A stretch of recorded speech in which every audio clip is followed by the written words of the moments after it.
Alright guys, so I'm making this video here in case any of you guys are in the same situation as me, or were in the same situation as me.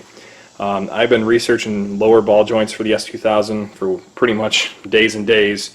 Not sure really, based on the literature and what people say online, nothing's really lining up for how much they offset camber and if they affect roll center and whatnot. So I decided to buy a couple more pairs of ball joints, do this comparison and document it, and hopefully this benefits all you guys so you don't have to spend the excessive amount of money I did just to know for sure what the heck the design differences were between these ball joints. So starting over on the left here, you'll see that's the OEM Honda S2000 AP1, AP2 ball joint.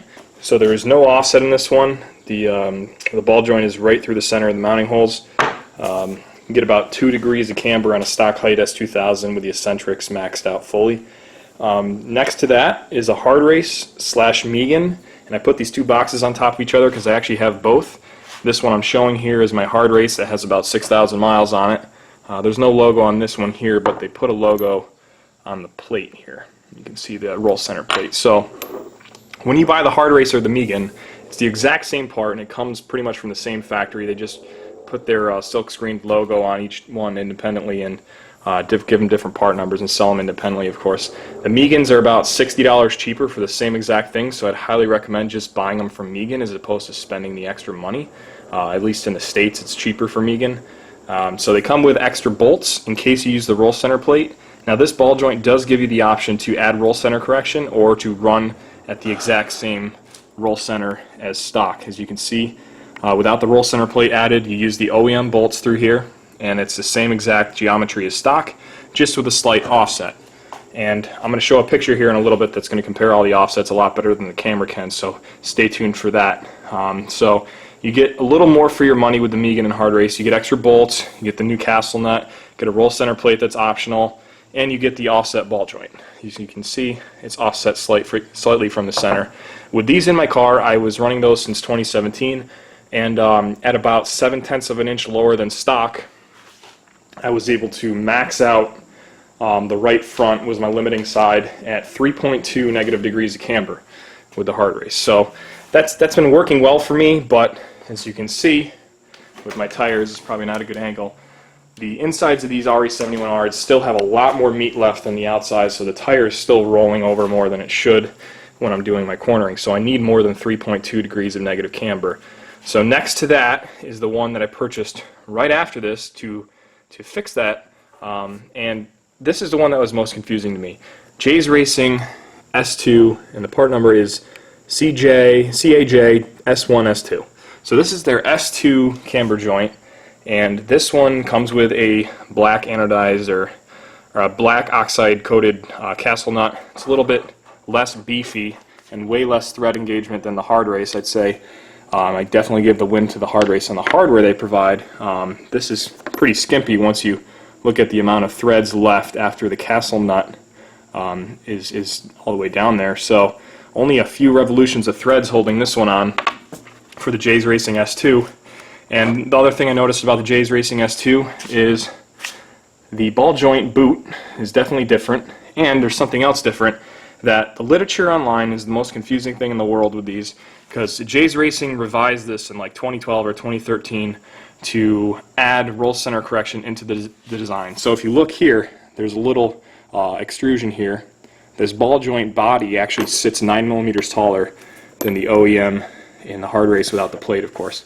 This plate's about 8.5 millimeters, so if I added this to this, it would give about the exact same amount of roll center correction as this Jay's Racing one comes with, and you have no option to get rid of it. With that being said, the S2 version does have a lot more camber offset than the Hardrace. So this would get me to probably over -4 degrees of front camber. However, the reason I can't use it is if you look, show a better picture on the screen in a second too. So it adds 9 millimeters of roll center correction to the car, which changes the lower control arm geometry, and it's really only needed for a car that's lower than mine. I'm not too much lower than the stock roll height, so I'm not doing anything crazy there. But the big factor is I do a lot of SCCA autocross, and in STR, in street, and in B Street Prepared, I guess, a wide range of classes with the S2000 for SCCA autocross. I know for the Tuner series and the Street series in time trials, you can't do anything with the suspension geometry to change roll center. So these are illegal. And the only one I really don't have here out of all the options are Buddy Club and Jay's Racing S1. So a lot of people online say the Jay's Racing S1 is very similar to the Hardrace, so I didn't want to waste my money. I wanted to get more camber, so I didn't buy those to compare. They're pretty much the same exact design as this, and the holes are offset a little bit less, so that they provide probably the rough amount of camber offset as the Hardrace, but they give you the 9mm of roll center correction that you can't take away. So anything from Jay's Racing is now illegal unless you're just like doing straight up track days and don't have to squeeze into a class that has roll center correction rules. So that is the reason I won't be using the Jay's Racing. There's another option called Buddy Club. So the Buddy Club ball joints have the most kind of different design of all these. They have an extra plate that you have to add on to which changes roll center. So they're illegal for any of the classes I do right off the bat. But that plate, you can adjust camber to many different settings, and they're very modular for your camber setting. The reason I didn't buy that is because obviously the roll center throws it off, and I didn't want to buy one that didn't have a fixed offset. The reason I wanted a fixed offset is there's no more parts that could fail or slip from stock, and I'm trying to preserve the OEM roll center geometry. The literature online for this, depending on where you buy it from, will say, oh, it adds no roll center correction, which is their literature before 2012, and the newer websites will say this has 9mm of roll center correction built in. That's for the S1 and the S2 Jay's Racing. So I bought that without realizing that, so I learned the hard way, but these are brand new, so I'm going to try to sell these.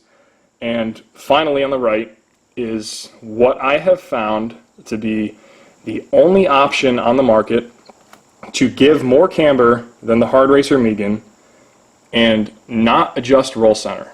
And that is the Spoon ungodly expensive offset ball joints. So the thing that's confusing about these is online it lists these as adding 2.5 degrees of camber to your OEM range. So the literature for Jay's Racing says it adds 3 degrees of camber for the OEM range. These are offset significantly more than the Jay's Racing S2.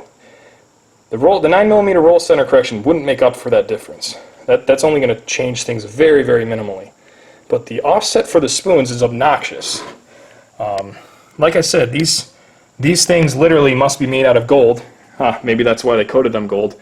But these things retail for $620 for 2 of them. And this is the only ball joint, because it's Spoon, of course, super JDM seam points, but this is my OEM nut. So it almost looks like it uses the exact same ball joint as OEM. It's got the same thread and everything, and all these other ones use a much finer thread. So when you buy the Spoon for $620, or contact Jack Mugen on Facebook, you get them for a lot cheaper than that. That's who I got these through. You pay that high price, which is over $200 more than any other option here, but these are made out of stainless steel versus aluminum for all these other ones. So it's a little heavier, but much stronger. And it's a magnetic stainless steel, and that's maybe why they did some kind of zinc coating or whatnot on it. It might be a 400 series stainless that they hardened afterwards, but it probably won't be as corrosion resistant as the aluminum ones. But I barely ever drive my car in the rain unless I'm racing on the track in the rain, so not really a concern for me. But yeah, these are the only ones that don't give you any hardware. You pay the ungodly amount of money for just 2 ball joints, and that's all that's in the box. This, like I said, castle nut from my OEM one, they don't even give you a cotter pin with this. Everything else gives you new nut, new cotter pins. Not with Spoon. That's all you get. Not a huge deal. Not really trying to complain too much, but for the price, it's kind of ridiculous. Another note to take into consideration with the design differences is Spoon, Hardrace, and OEM all appear to use the same designed boot. Jay's Racing has this revised boot that has a little bit, it almost looks like it might be better to squish down and not deform just because of the hourglass shape to it, when these will get squished down and just bulge out of the side. That one might be a little better, but I don't know if it's as a high quality as these. These might be actually OEM Honda boots, I'm not sure. I can't imagine Spoon would remake You know, it says NOK engraved on the boots, which might be the same. Yeah, you got some kind of engraving on this boot right here on the OEM one. So it's probably an OEM boot. They might even be an OEM ball joint pressed into this special machined stainless steel housing that, like I said, does not add any roll center correction at all. Same exact dimensions as stock, just offset. So if you're in the situation I am and you want more camber than the Hardrace gives you, about 3.2 in my situation. If my car was lower, it would have got a lot more, but this is obnoxious compared to the Hardrace. If you put them side by side here, you can just see how much more aggressively offset the spoons are.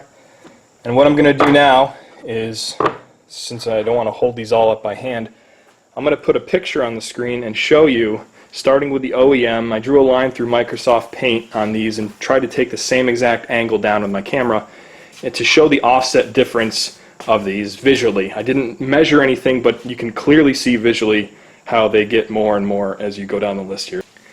So as you can see, the OEM ones are straight, the Hardrace has a small offset, the Hardrace / Megan I should say, and the Jays Racing has quite a jump. The Jays Racing S2 from the Hardrace is quite a jump in offset. So the spoon ones at the bottom here have probably half a diameter of through hole there, offset more than the Jays Racing S2 version. So they probably will get you to like -5 degrees of camber. Like I said, it doesn't make sense how they're advertised to bump camber up less than Jays Racing S2, because from what I'm seeing here is they're going to give a lot more. But hopefully, with this being said, I'll be able to run these in the car and get my 3.5, or maybe I'll play with it and go between 3.5 and -4 degrees of camber up front to prevent that tire from rolling over so much. And you know, I might have the stock eccentric adjusters on the Honda S2000 lower control arm fully minimized to get to -3.5. I don't actually know if I'm going to be able to get there, honestly. This adds so much more camber. I'm hoping that it doesn't kick it to like -6 and I can only go between like -4.5 to -6, but I'll know a lot more when I go and put these on and get in alignment and play with it on the alignment rack to see what my range is. I'll make a separate video on that, so stay tuned, subscribe to the channel. But hope this answers some questions for you guys. Hope this puts things into perspective on what you're looking for. Obviously, if you're not trying to squeeze into any class, then you want a really aggressive amount of camber to be fast on the track, Jays Racing might be a good option. The Jays Racing S1 is noted to be about the same as Hardrace, like I said, but based on the specs online and just looking visually at them, it almost looks like they might be in between the two. So there's one other one on here that I didn't talk about yet, and that is the EVS tuning ball joint, and that is pretty much identical to the Jays Racing S1. So EVS tuning, I imagine, just like Megan and Hardrace, comes out of the same exact factory, and they have a slightly less aggressive camber offset than the Jays Racing S2, or they might be the same as the Jays Racing S2. I'm not sure. A lot of people online say they're the same as the S1s, so they'll get you somewhere close to a Hardrace offset, and the EVS tunings also have the 9mm of roll center correction built in, since it's the same freaking part as this. So to summarize for me in this situation, I need more than 3.2 degrees of camber up front than the Hardrace, and I can't have roll center correction, so the only option on the market is spoon. I wish there was a company that made something. The ideal ball joint, in my opinion, would be something with a Jays Racing S2 offset and no roll center correction. And that's exactly what they used to make. Before they revised this in 2012, they made this ball joint and it was blue, and the S2 version had the same camber offset and came with an optional plate like this, but had the same camber offset and no roll center correction.